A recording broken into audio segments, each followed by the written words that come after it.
another break.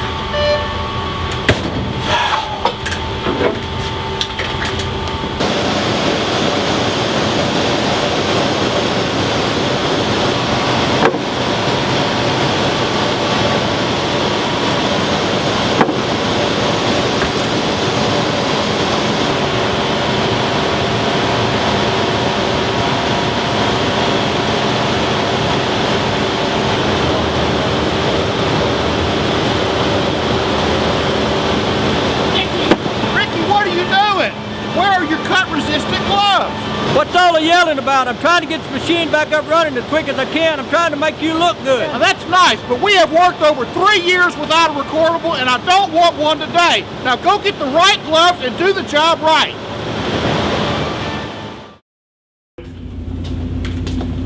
I can't believe how thoughtless Ricky was to try and change that doctor blade without the right gloves and long sleeves.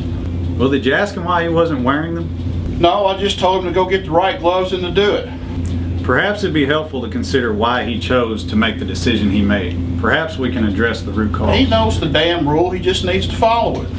You remember the safety training we took last year when they talked about the 4-part risk model? I mean that one up there? Yes, this one right here. Yeah, I remember it. I recall they said there are 4 types of influences that will cause a worker to take risk. There are perception, habit, obstacles, and barrier. These can have a significant influence on the risk-taking behavior, individually or in combination. I think it'd be helpful to have a discovery conversation with Ricky to try to learn why he did not use the cut-proof gloves. Yeah, I probably need to go talk to him anyway. I kind of lost my cool and I need to go fix that.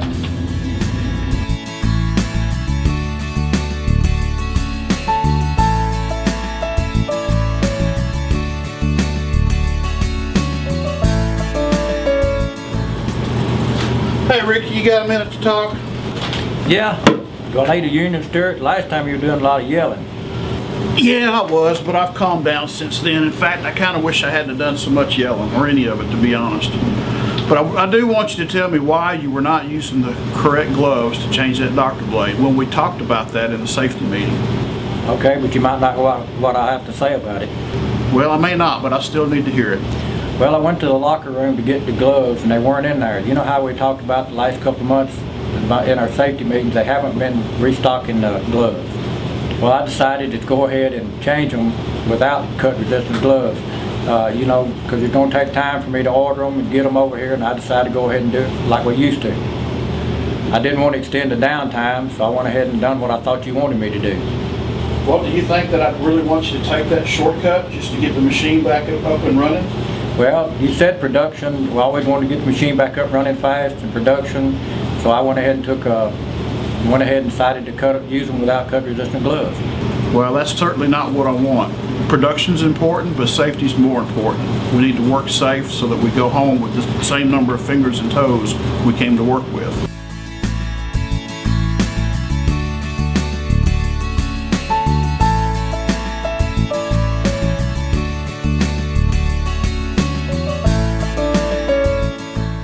Hey man, you got a minute? You're gonna love hearing this. But you were right. There's more than just telling people what to do to follow the rules. Well, what'd you learn? 2 things. One, there's a recurring issue with the safety equipment not being replenished in the safety locker. It's been talked about in safety meetings for months, but there's been no corrective action. I had an opportunity to follow up on this, but I let it slip. But more importantly, apparently I convey the message that production is more important than safety and that it's okay to take a shortcut. And I really had no idea that that's the kind of message that I was sending. It sounds like these behaviors fit the 4-part risk model. In the case of the safety locker, there are implications of the obstacle being a factor because the safety locker is not stocked. Perhaps there's even a habit to address. And the comment about thinking what you want is clearly a perception issue. So what are you going to do? Well, I plan to pull the teams together and have a conversation about safety. I recall the 3 F's from the safety training: focus, feedback, and facilitate. And I'm just going to lead some focused discussions regarding safety and try to tackle this safety locker issue and really try to get the perception out there that I don't support shortcuts for production over safety. In that safety training, we learned that the most effective and sustainable safety programs are led through coaching rather than a police approach. Yeah, I need to increase my coaching presence by providing positive feedback of safe behaviors. Wait a second. I've got my notes right here. I was looking at them after we talked yesterday. Leaders who understand motivation and performance coaching acknowledge that people behave for a reason. This insight distinguishes performance police from performance coaches. When observing or learning a deviation, these enlightened individuals respond with an inquiry into the reason why the action occurred, rather than responding with a negative consequence. And if the leader doesn't understand the rationale behind the performance, he will only address the symptom and not the cause. Effective coaching is the key. Remember the 3 steps in providing feedback. Convey positive intent, get commitment on the solution, and follow up. There are so many opportunities to coach. Remember the safety coaching model? There's the proactive and reactive coaching activities. The proactive one has the toolbox talks, the safety meetings, and the gimbal walks. And the reactive has the intervention, near miss, and even the safety incident. You know you just experienced the stuff they were talking about in the safety coaching. You use the 4-part risk model to help understand the influences that contribute to risky behaviors. You use positive intent with a caring approach to learn about the reasons for the risk-taking behavior and emphasize the importance of inquiry as to why the behavior occurred.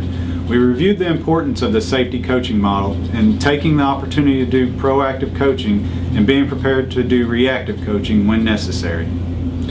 Well, I appreciate your help talking me through this. I feel good about the path forward. Doing great, Darren.